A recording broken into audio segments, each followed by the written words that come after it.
Welcome back, everyone, and in today's video we're going to do something different. And in today's video we're going to deal with swarms. But we're not going to deal with just swarms just randomly running around on a screen and maybe, building letters. We're going to do something that I saw that was really cool that someone did with Unity.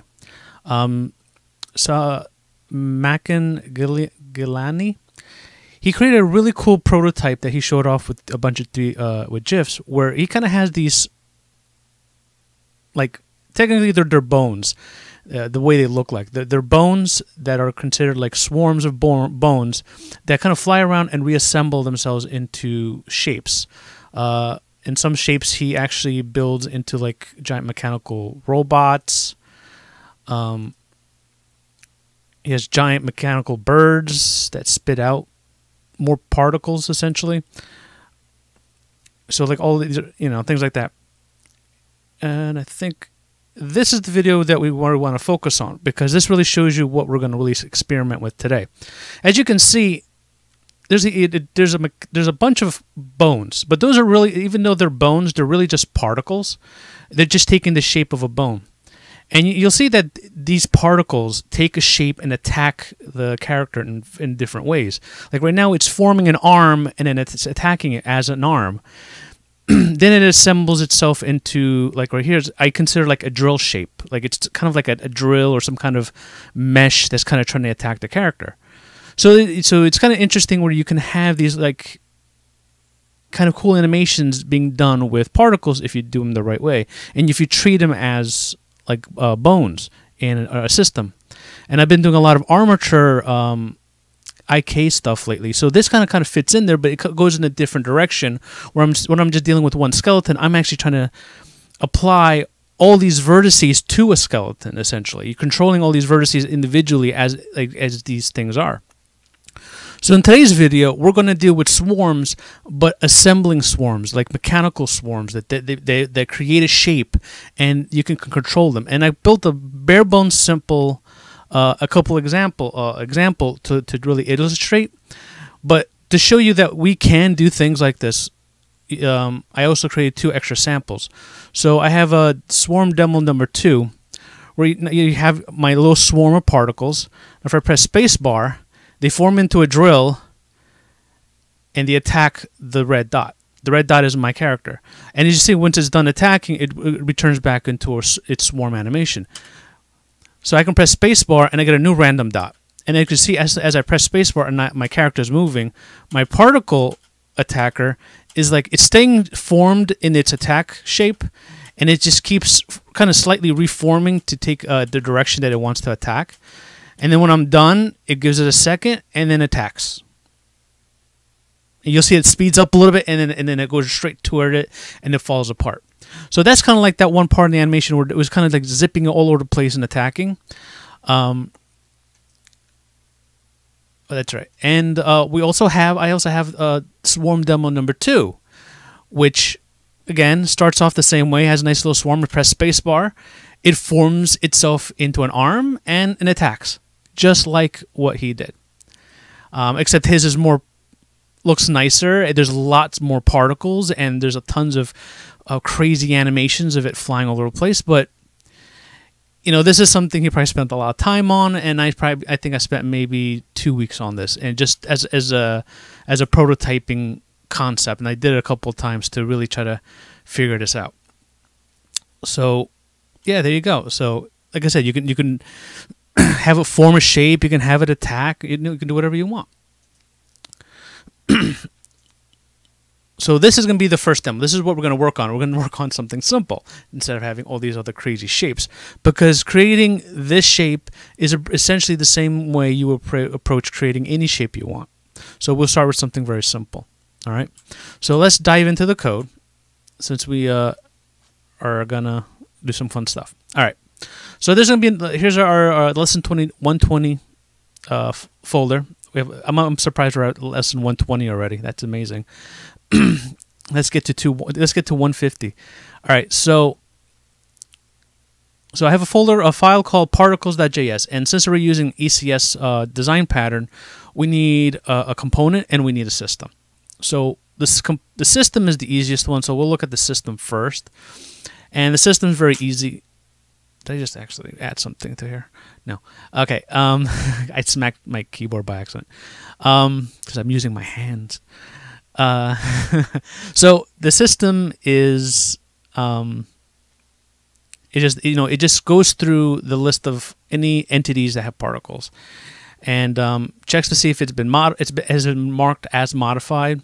If it's modified, it updates its buffer. And we're doing a lot of things we've done a lot in the past, where we're going to create a custom VAO, and one of the data buffers in the VAO is going to be read and write. So this way, we're going to basically push all the new positions to the GPU, and that's the location of where we're going to render our particles. So that's really how the gist of it. We're going to just push all the points over and just save it into one big buffer. And then we just mark it as off. And that, it's a very, very simple system. And then we have our component. And in our component, we have a couple of things. We have item count. How many particles do we have in total?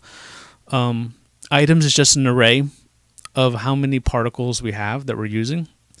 Order is also another array, but the array actually saves a random number-ish. Like, not a random number, a random index value for each particle. And I'll show you a little later why I wanted a random number to be added. Let's see. Modify, we modify if this particle component has been modified. So if we change any values, we want to set it as modified so the system knows to upload it to the GPU buffer. And position. And this is just the main position of the particle. Like, the way particles tend to work, there's actually multiple different ways of particles. There's also something called swarms. Technically, we are creating a swarm. I think there's another word for it. There's a swarm and flocking. So swarm and flocking, they're very similar, or probably the exact same concept. The idea is that you have basically a head thing, and everyone else follows it. You can look at birds. You kind of have the head bird, and the other birds fly in like a V formation, or they fly as a group. But there's always one bird that some other birds follow, and you kind of have different types of ways you can approach a moving swarm or a moving flock. You can have everything following one character, or you can have levels of characters, where you can have like the alpha character, and then you have like maybe 10 characters go after the alpha. And then you have so you have like 10 betas, and then you have 10 gammas for each beta, and then all the betas goes to the alphas. So you can have like these layered things, or you can decide to have maybe 3 alphas, and those 3 alphas move around, and you have their own sets of betas that follow along. In case you don't know what I'm talking about, alpha, beta, I think gamma, they're kind of like numbers, 1, 2, 3. I think they're Greek or they're Roman, I forget. I think they're Greek, but and then we have omega, which should be the last. So there's different ways we're going about it. But in this particle system, I decide to have essentially just the alpha. There's one point. So this is the point of reference for the flock or for the swarm, and all the items are essentially use this value as its origin point to exist in space. So like this position is basically the world position origin that we want, and items will consist of positions in relation to this position, ideally. So for every particle that we create, all it is just a position with a vec3. I built it this way, so this way we can extend it later if we need to. But for now, it's bare bones, because that's all we need as position.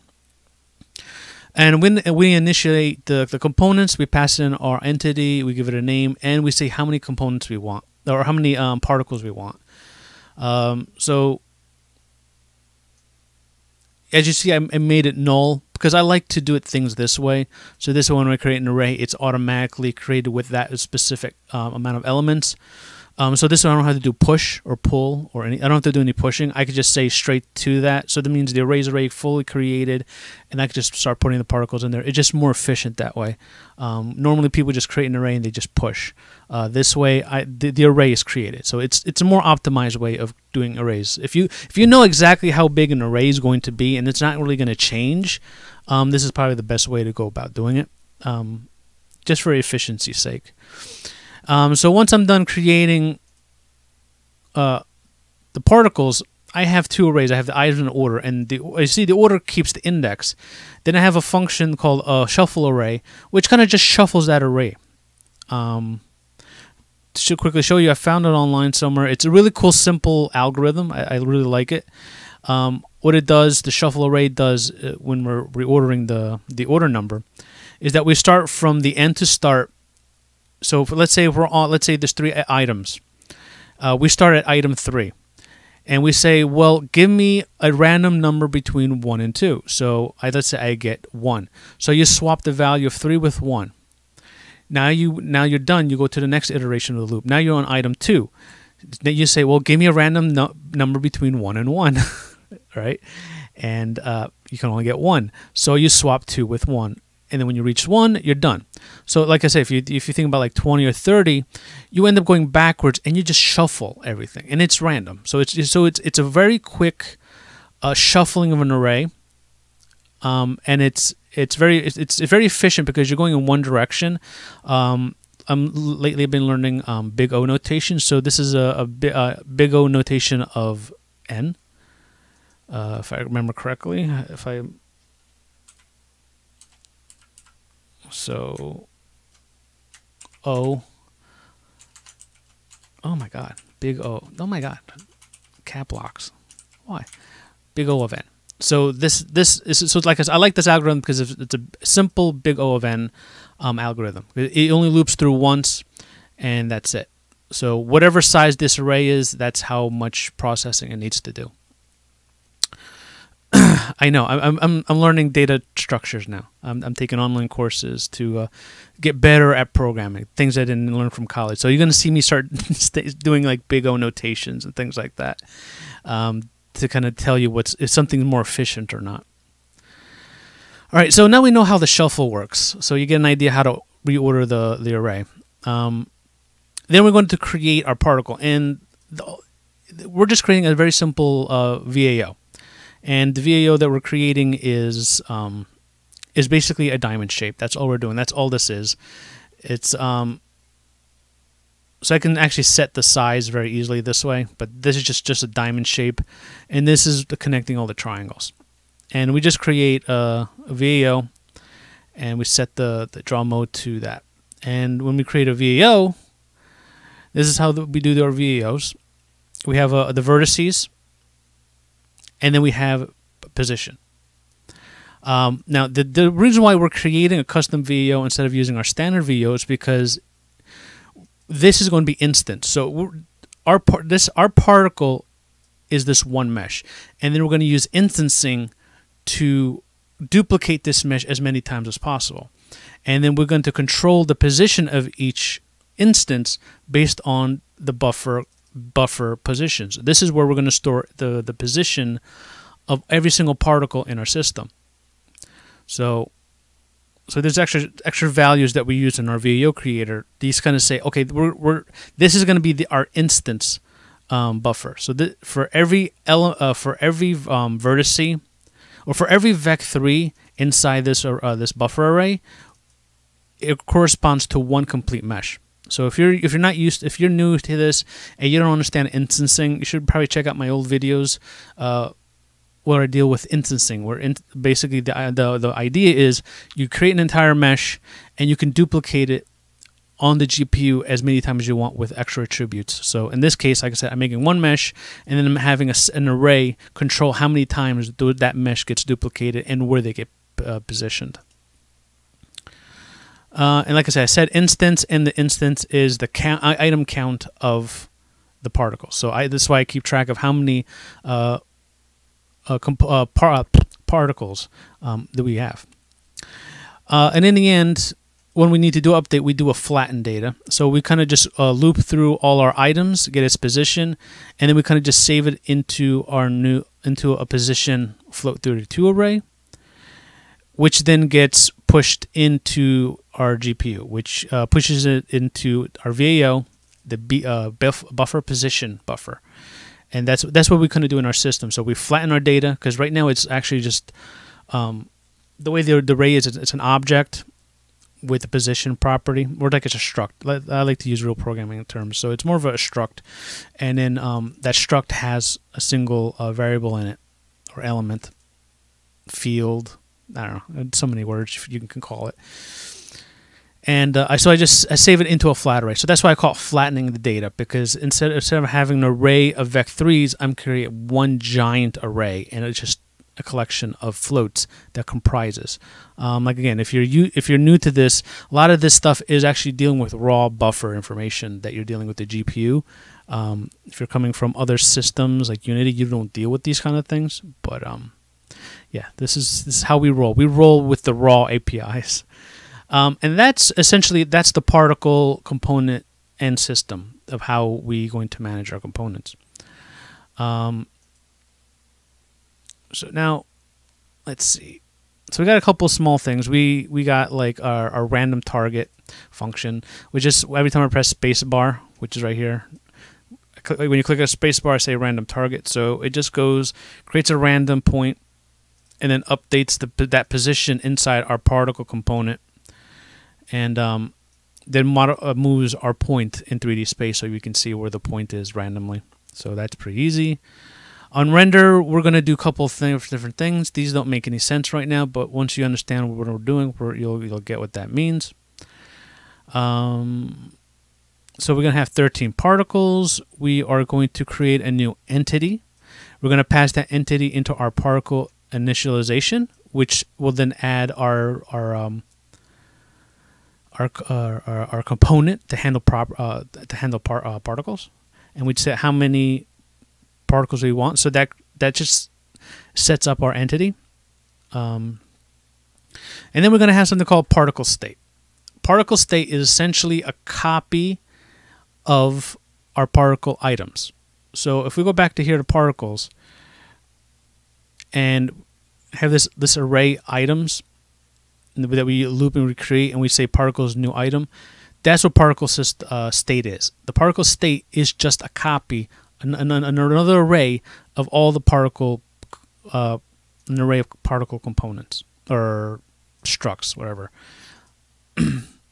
Now, the reason why we have a state is because we want to, the way I did this a couple of different times, and I wanted to come up with a way to make this particle type of system very, very flexible, extremely flexible. So I went about it where we're going to create a state, and we're going to manipulate the state using the idea of additive animations. Basically, we're going to just do a bunch of additives. We're just going to combine a bunch of functions, so it ends up being kind of like this functional programming kind of thing as well. It's kind of a cool way to approach it.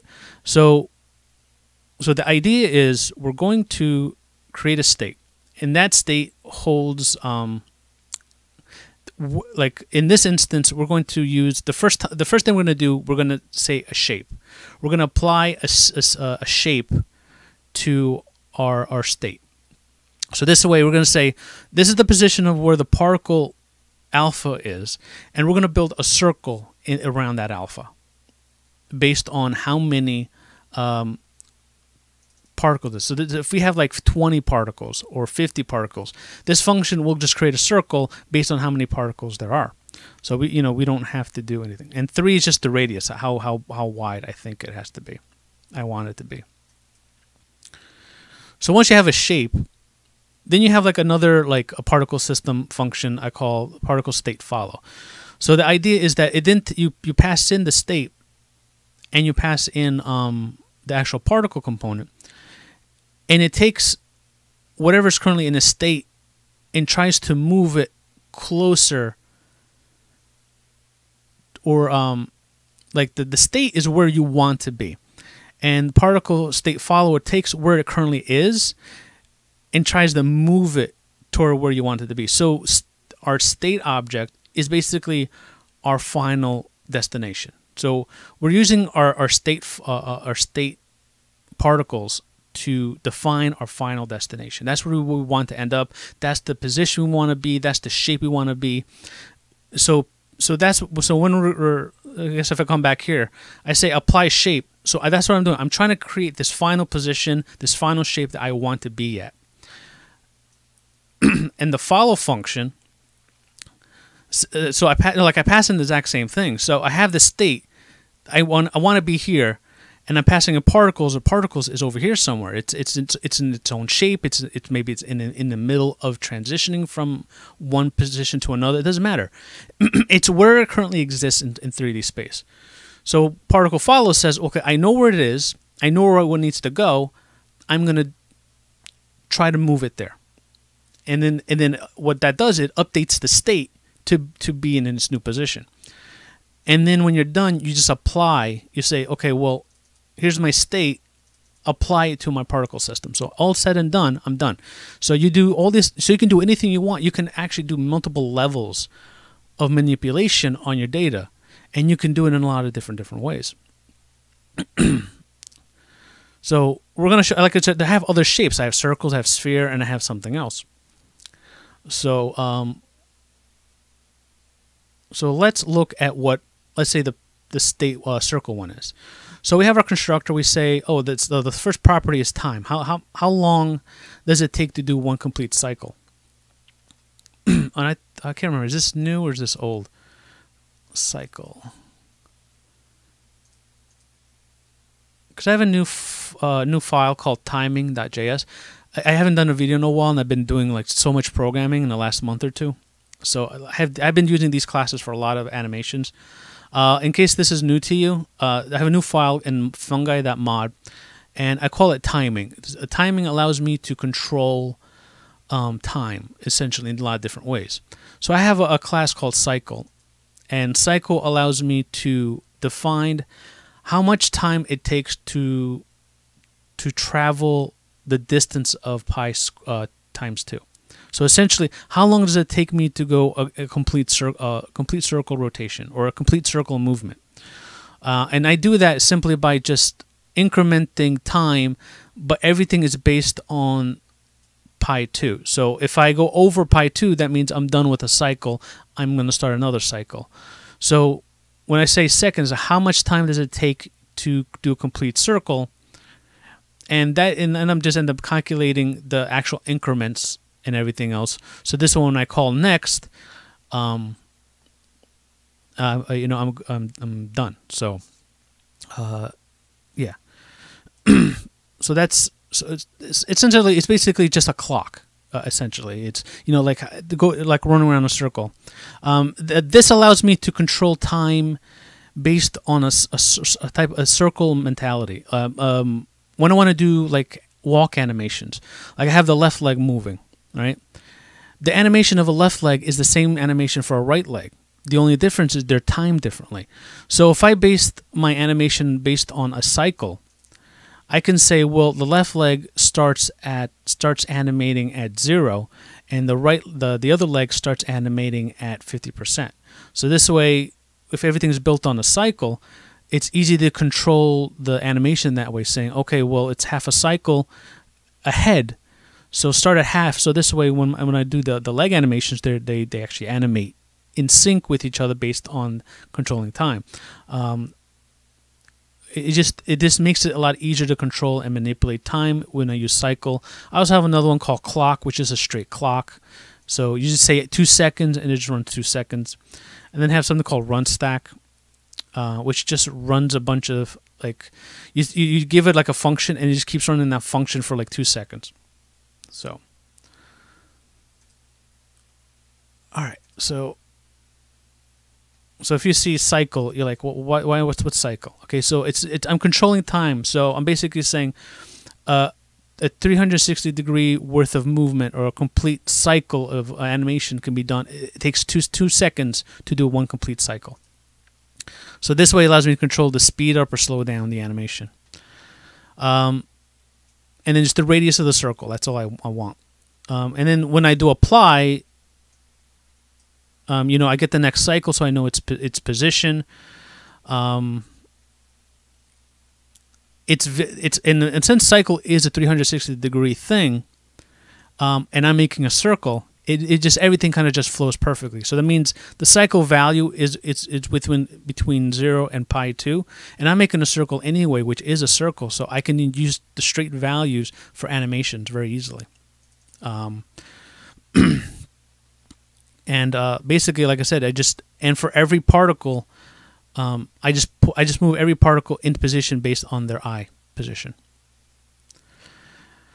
Okay, so that's particle circle, and then we're going to do particle follow. In particle follow, we have a couple of constants. I have since we're following, I need to know when to stop moving it and keep it where it is. So this is like the bare minimum, and since length requires a square root to calculate, I decide to use minimum length square, so it's the value times itself. So this is really a square. So when I can do length square, since I'm dealing with particles, that means if I can avoid using a square root, like let's say a particle can have like 100 particles or 1,000 particles, and you don't want to do square root calculations for 1,000 every frame. So why not just avoid that?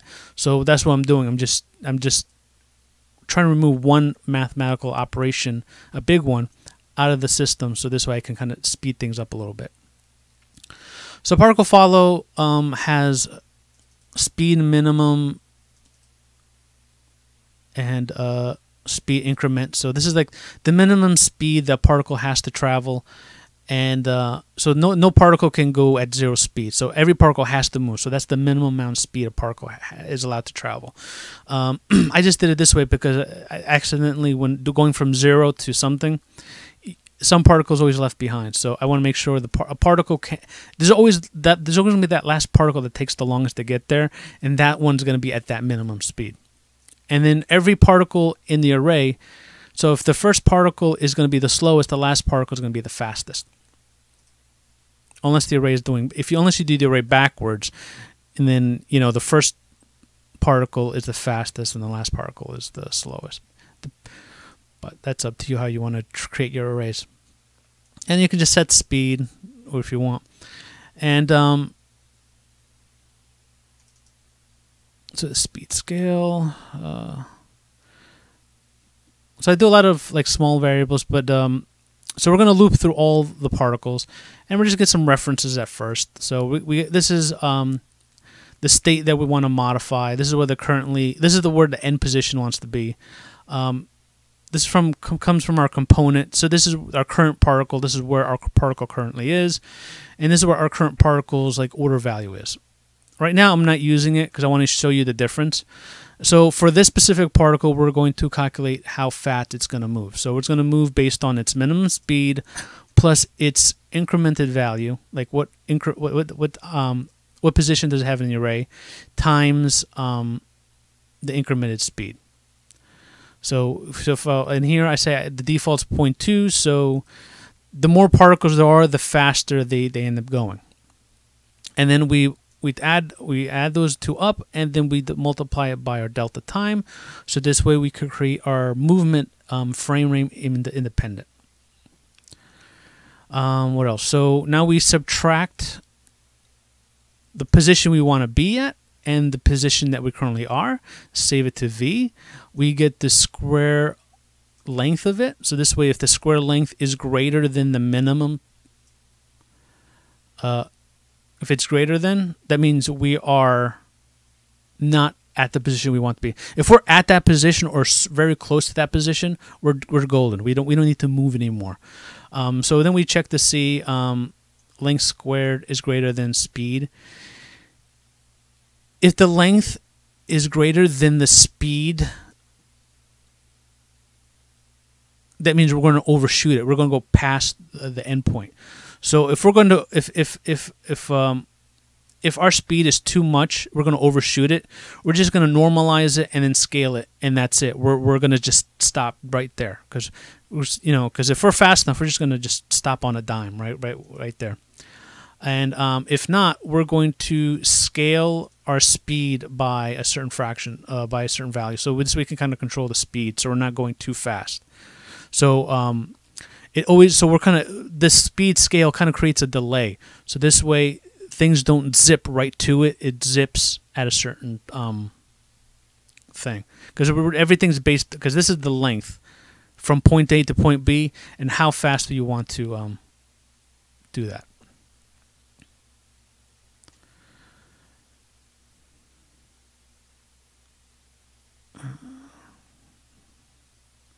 So yeah, the speed value doesn't really control our speed. It really just tries to figure out really the minimum distance or whatever. Now that I'm looking, I was like, I'm not actually using speed to actually calculate the speed, am I? No, I'm not. I think, like I said, I wrote this so many different times. I kind of, but like I said, I still need it because I need to know. Yeah, do I? No, I'm confused now.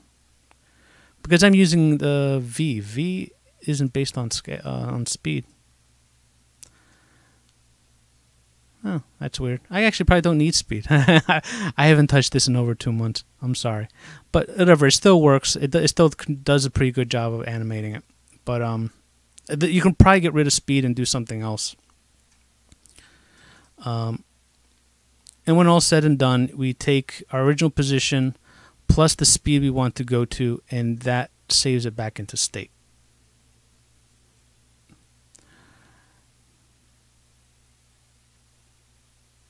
That's the only time I'm using a speed scale? Okay. All right. I'm not using speed for anything, huh? Only time I'm using speed actually is for when I scale normalize. Okay. That's about it. All right. Well, I mean, I am using it, but I'm using it just for the quick slowdown. Oh, wait, no. Am I? If the length is greater than... Yeah, this is over targeting. Okay, whatever. So I am using it. I'm sorry. It's too early in the day. I think that's essentially it. That's everything, we talked about. It's just moving points from point A to point B, and we're just defining the end position. And the shader is not that complicated. Let's see.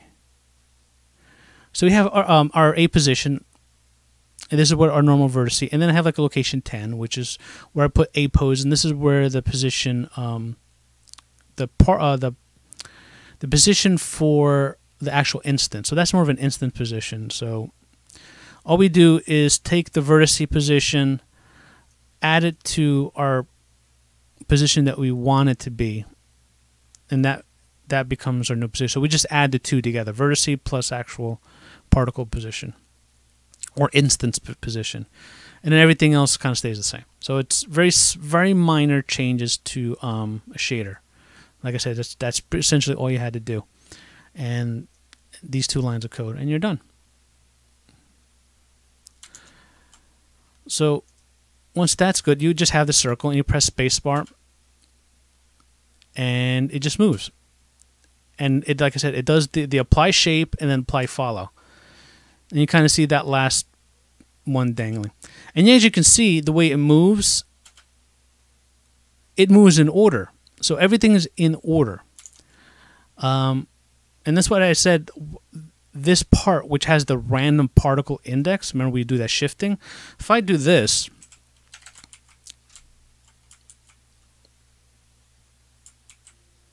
so speed does do something, but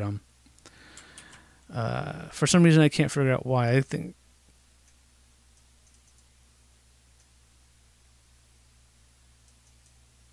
I don't know why. So, like for some reason something doesn't look right, but speed does work. So if I change it where I am going to take, instead of taking the actual order of the index, I'm going to take its random order and multiply by increment. So by just doing that small little change, by having that order, if I press spacebar,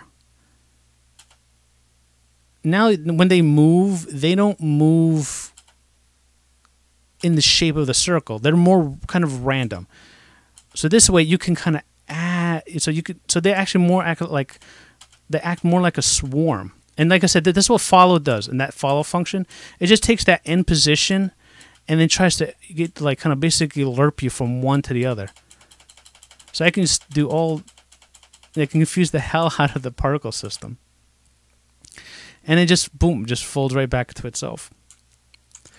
And the idea works, like I said, for any shape. That's really the main concept. Oop.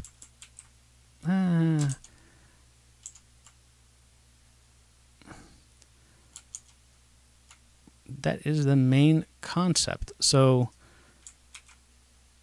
yeah, like Control D takes you to desktop, but the Control S takes you to save. Why is D next to S, which is Control S is like the save for every function? I hate that. Sometimes when I Control save, it wipes, calls the desktop function and just minimizes every window. I hate that. It drives me nuts when I'm programming. So instead of using the circle shape, I can use the sphere shape. Oh, actually, let me do something else. And like I want to say before, these functions, ideally you should work them out to be so this way they work with any amount of particles you want. So if I just want just 3 particles, it still takes the shape based on the 3 particles.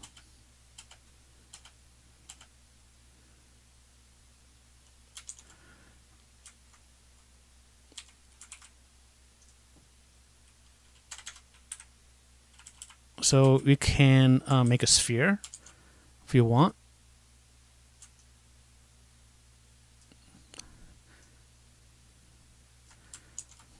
Trying to think. Can I? Sometimes I don't make the functions. Yeah, see, I made the function so I can add more particles. It just divides up the particles more within the 3 layers. Creating a sphere.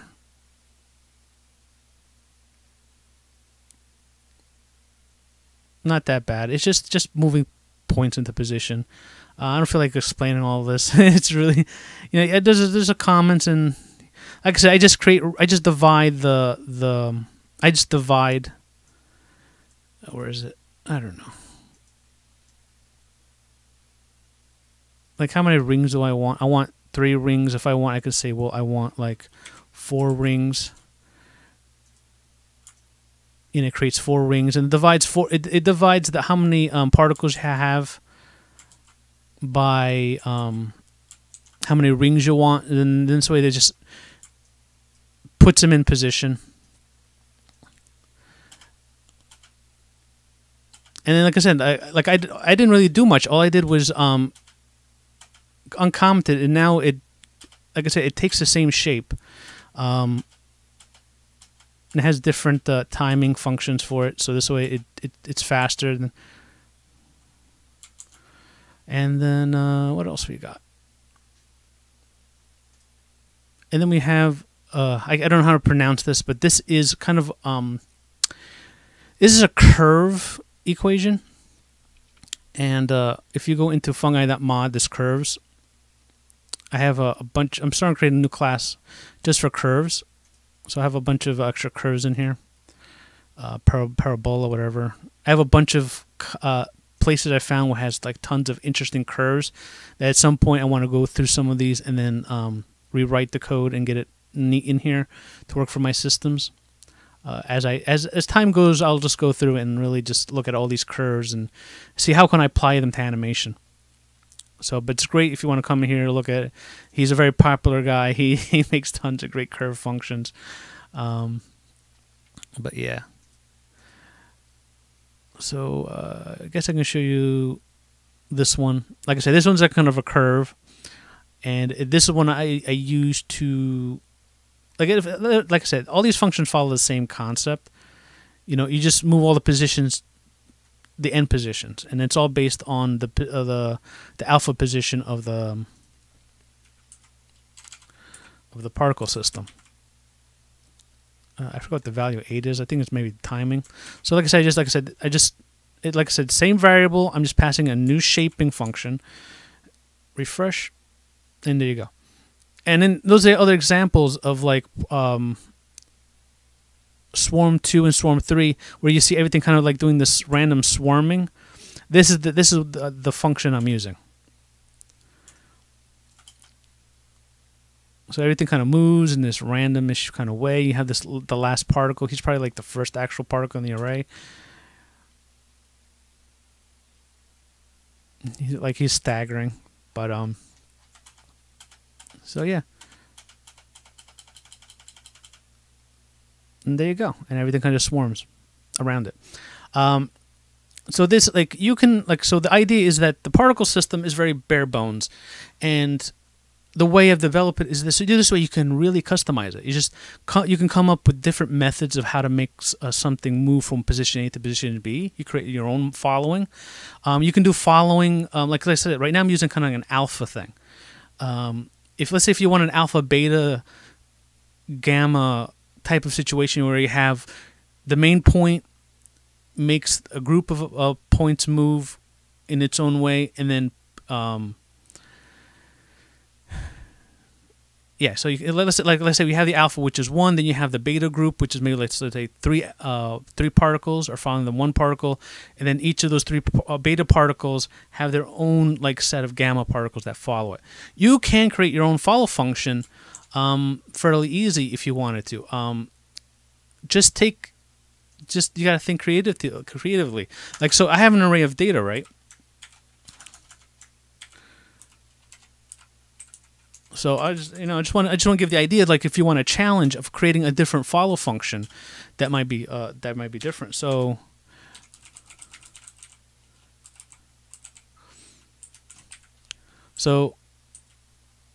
yeah, let's say we have an array. These are all our particles, and we have our alpha position, which equals our component position, right? So I can say, well, I want my betas to be, let's say, the first 3 elements, the first 3 elements. So I can say, well, I'm going to make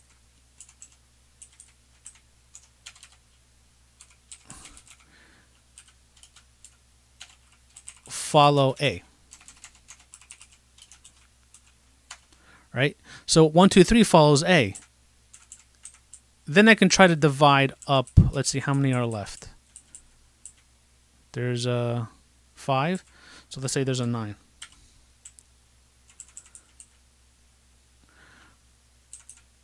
Then you can kind of say, well, 1. So you can say basically, well, I want to add 2 followers for every beta. Let's say these are the betas. All right. I want two gammas per beta. So I can say, well, 4 and 5 follow 1. 6 and 7 follows 2. And no, not 6. Sorry, 6, 7, and then you have 8 and 9 follow 3. Right? So you can create a follow system that way. Right? You might be like, well, why would I bother doing a system that does that? Well, like I said, what happens if you want separate groups of particles doing a bunch of different things, and then these groups of particles form into something? So you can actually, like I said, you can take one big pile of particles, group them, have them do separate things. So like I said, you can create different functions to say, okay, group 1 do this, group 2 do this, group 3 do this, and then they're moving in their own random places. They have their own curves, their own thing, and they're doing their own separate groups, doing their own thing, and then at some point saying, well, this is the current position they are now. You're going to change state and say, well, you know what? I'm going to stop moving everyone as individual groups. I want to treat everyone as one giant group. And then they start forming a new shape together.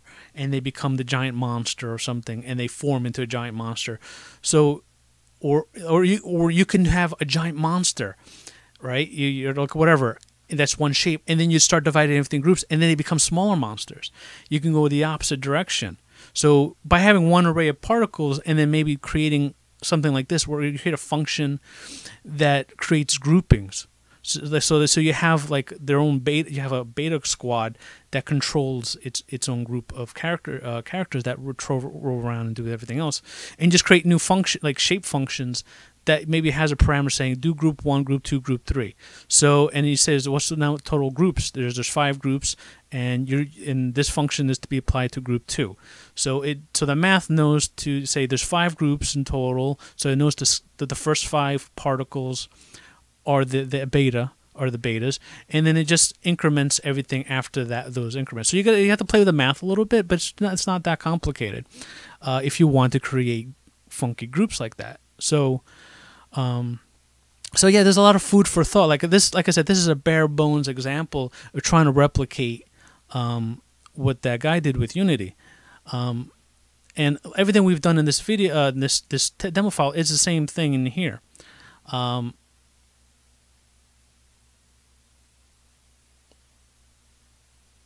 So I use a function called build stack, and I have a spiral direction. So the spiral direction, it just creates that shape for that spiral attack and attacks. And I use this curve equation to actually create that swarming kind of look and feel to it. So it looks like everything is kind of swarming. Then I have something called lerp target. So this is what actually moves a shape to the target. So I have a function that once the shape has been formed, this function takes over the movement of the shape. So instead of me reforming the target, instead of me reforming the shape at the end target, I'm actually going to move the entire shape toward the target. So if you go looking at the other 2 demos, you'll see that I'm producing other functions, other particle state functions that do different things. So there's different approaches you can move the particles. So you can be very creative with this. And the particles follow is the same thing. I haven't changed. I think for the one that creates the mechanical, the tentacle, what this one does, it does a Bezier curve, right? So I have a Bezier curve, position array lerp. I don't know, I forget. I didn't comment these out, but this one adds easing to it. Follow. I guess that's it, really, right? So what this one does is I guess that's what I'm using the function for. So this function kind of like in this example with the mechanical the tentacle, I create two positions. So and I use a Bezier curve to form it. So if I go here, so that's one Bezier curve that it forms, and then there's a second Bezier curve, that final attack position, and then once everything is formed, it tries to lerp from one state to a second state. So like I said, the states is the end positions. So what I end up in this example, I calculate 2 end positions. So when the swarm is forming, I have 2 end positions that's calculated, and then when the first final state is formed, like the autoparticles finally form that shape, I then say I want to go from this state to this state, and I lerp from one point to the other, and that creates that animation. And I use like a timing, an easing function, so it kind of creates that little shake, like it's getting shake and then smack. It's this elastic easing function to kind of create the animations. But like I said, it still follows the same particle data, where you just have the current position of the particles, and then you have these states of where you want the particles to kind of be at certain points. And you can manipulate them in different ways. Like I said, in this example, I have 2 end positions, and I just lerp between position A to position B. Yeah, I don't know how long this video is, because I accidentally. How long? Ooh, wow, it's almost an hour. I'm sorry, this is a long one. But yeah, this is it. I don't want to explain too much more. But yeah, here's an example of having swarms that form into things. So instead of just having swarms just fly around and take shapes, like I said, you can do what he did and have them form into enemies that attack. And It's really cool how he has it done. But he has like tons and tons of particles, and I don't know what curves he's using to move things around. But fundamentally is a lot of the same idea that I'm doing. Like, I don't know how he did it. We might have two completely different approaches. But fundamentally, we're trying to achieve the same thing. We're trying to control particles and have them form and form a shape and work as a unit. And one funnel thing you can do is that you can always look at a particle as a vertex. And every mesh of anything is a particle. So if you take mesh data, let's say a mesh of a 3D character, you have all these vertices, right? All those vertices can become a particle. Those can be particle positions. So you can have like a mesh that maybe has like 1,000 vertices. It's a shape of a horse or shape of a character or shape of an axe. So you can like I said, you can have like a mesh. Let's say a mesh of an axe of an actual weapon, and it has like 1,000 vertices, right? You can make 1,000 particles and have all those particles move toward the direction for every vertex in the axe.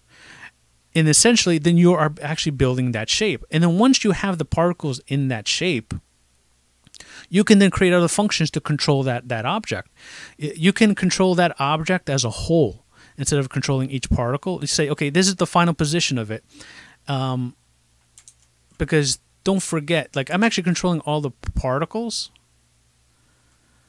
But you can do other things too. Because in the end of the day, the system of mind is just a component, which is on an entity. So the entity also has its own position. So you can actually form an object and then move that entire object as a whole. So you don't have to move every particle in reference to where you want to go to. So, like, I can actually move this particle object itself, and all the particles along should move it as long as the shader is built the right way. If the shader maybe is not built the right way, I don't know. No, it is, because because that model matrix is what translates it. It's what translates it, that scales it, and it rotates it. So you can actually, like I said, once you form a shape, you can stop updating the particle component and then treat the entire thing as a single object, the particle object, and then move that and rotate it and do everything else. It's just when you want to go back into swarm mode, it might be a little tricky. That's about it. You might have to play with it. You're going to have to take like probably the current position and the current rotation, and then reapply it to the particles. So this way, when you switch, let's say, particles back to origin, they are still in that world space position. So this way, you kind of basically reset everything. So just keep that in mind if you want to do that. But like I said, you can be creative. You don't have to just sit there and figure out how to form a shape. You can just create. You can just use a mesh. Just create a mesh, and all you have to do is just access all its vertice data and just move the particles into those positions, because that's what vertices are. Particles are just vertices. Or it's just a single vertex. It's just a single point in 3D space, and that's what vertices are, and that's what 3D meshes are. So all you need is the vertex data. You don't need the index data or anything else. The only thing you got to keep in mind is that sometimes vertex data is duplicated, so you might have more than one. So ideally, you might want to, if you're building something like with Blender, make sure you save it in a way so you're not duplicating the points. So I think if you use smooth shading, there's less chance of points being duplicated to create triangles. So just keep that in mind. Like I said, there's a lot of little nitty-bitty things you might have to consider when you're doing it. Like I say, just when you do Blender, save with like smooth shading instead of like it's kind of like flat shading. Flat shading creates individual triangles, and that duplicates vertices. So because they're trying to define triangles. So yeah, you can create shapes. Like I said, you can form an axe, and you can attack the character as an axe. As it hits the character, it can blow up back into a swarm, and it reforms into a sword. Then it can reform into something else. You can go buck wild with this, really, in all honesty.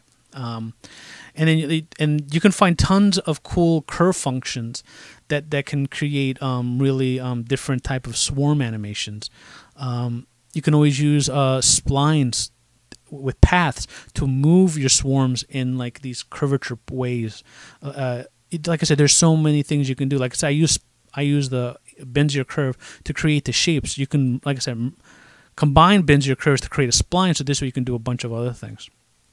So yeah, there's so much you can do. Like I said, I'm kind of just throwing a lot of things out at you, but it gives you the idea of what you can do. So I think I've probably talked too much about this, but for anyone who wanted to do something like this, this is what I wanted. I just wanted to give you an example of how to get about this, because like I said, this is really amazing when you look at it. I know my version is not very impressive, but it's a prototype. It's a proof of concept. He has the final. He probably spent months on it, for all I know. I don't remember. I haven't read this article in months. But yeah, like I said, like he has this the monster. That's that essentially really just can be a mesh that has all the points, unless he created it individually, one piece at a time.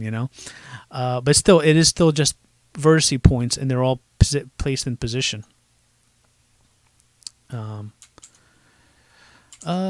So yeah, at some point down the line, I'm want to get further. Maybe I will do more like monster shapes like this in the future. Now that I understand, now I came up with a way to kind of how to control these things. But yeah, I really love that it creates this swarm. I just wish I knew what curves and equations he's using to create some of these shapes and some of these fast movements. I don't know if he's just, like I said, I'm just curious how he went about doing it. But overall, I got a bare bones example. I like that weird, random animations. I don't know what curves he's using to create all that chaotic movement. So yeah, I don't know. I'm talking too much about that. I'm lusting over this cool animations. So like I said, this is a real cool idea. I thought it'd be a great time to spend. I spent more time on this than I really wanted to. Coming up with an idea was a lot harder than I thought, but I have something that works. And that's the guy who did it. He's the genius. I'm just a wannabe copycat. But yeah, definitely go check him out on Twitter. He has tons of other stuff you can look at. I don't know the guy, but he deserves love. He's the one who came up with the idea. So yeah, he has tons of examples, or not that much. So yeah, there you go. Did a good job, dude. Awesome. Teach me if you want to, if you're willing to, because I really love what you did with that. I'm very curious how you actually went about doing it. If you were watching this video, which I seriously doubt you'll stick to 1 hour to watch this. Either way, that's it. Vorish signing off, saying goodbye. See you guys in the next video. Also want to say thank you to all my Patreons. Thank you. Seriously, just thank you. I've been getting new Patreons here and there, which is really awesome. So I just want to say thank you to everyone who supports me and gives me this little tip for some of these videos that I'm making. So thank you. I hope you enjoyed this. I'm sorry for it being a bit long. I wing these things so I don't properly manage my time and I talk too much. And but hopefully you got to see the ideas and some code and some concepts of how to move forward from here. Like I said, I really would love to see you guys form actual shapes or meshes and do different types of following algorithms and stuff. I would love to see these particles form the shapes that Macon, whatever his name. I'm sorry, his name. It would be cool. I would love to see that in WebGL, but based on some of my concepts. So that'd be really cool to see. I really hope so. And maybe in the future I'll end up doing that as like my own little dungeon monster for a future game I'll ever make. So so yeah, like I said, this might be a future monster in a game I'll make in the future. So so yeah, I guess I'll see you guys in the next video, which I'm going to really start to focus a lot on armatures. Again, do a lot of IK stuff. Like the next couple of videos, we're going to do probably spring physics.